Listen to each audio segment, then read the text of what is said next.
Parameter हॉस्पिटलमध्ये जे आहे त्या ठिकाणी हलवण्यात आली आणि या ठिकाणी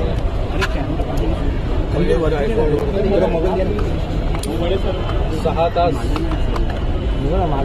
सर्जरी जी आहे शस्त्रक्रिया जी आहे त्याच्यामध्ये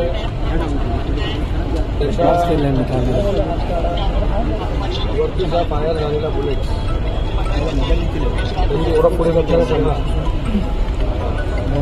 6च्या 6 बुलेट जे आहेत ते डॉक्टरांनी त्या ठिकाणी काढल्या आणि आता त्याला आयसीयूमध्ये जे आहे म्हणजे पहाटे 6:30 थोडासा मोबाईल मागे मागे अरे येतो फ्रेममध्ये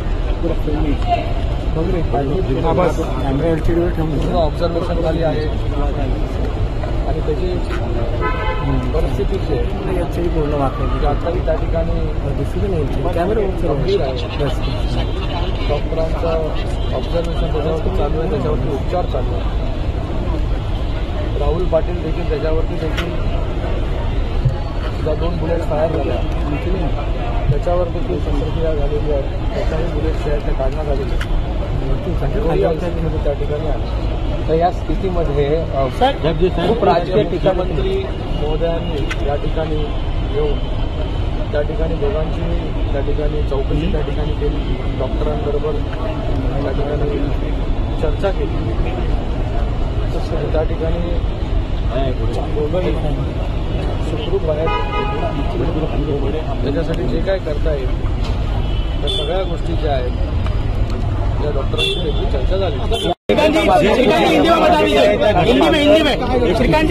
समोर आलेला आहे अशी प्रतिक्रिया दिली गेली होती की संरक्षणाकरता गोळीबार केला गेला. बघा, मला वाटतं आता सीसीटीव्ही फुटेज पण आपल्या सगळ्यांच्या समोर आहे आणि पोलीस जे आहेत त्याच्यामध्ये पूर्णपणे चौकशी करतात. सगळ्या गोष्टी ज्या आहेत कोण काय म्हणतंय याच्यापेक्षा त्या सीसीटीव्हीमध्ये काय आहे, सत्य काय आहे हे लोकांच्या समोर जे आहे ते आता आलेलं आहे. त्याची अजून चौकशी जी आहे ती पोलिसांकडून चालू आहे.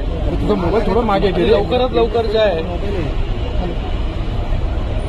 जे याच्यामध्ये रिस्पॉन्सिबल आहेत त्यांच्यावरती कठोर अशी कारवाई जी आहे ती पोलिसांकडून अपेक्षित आहे.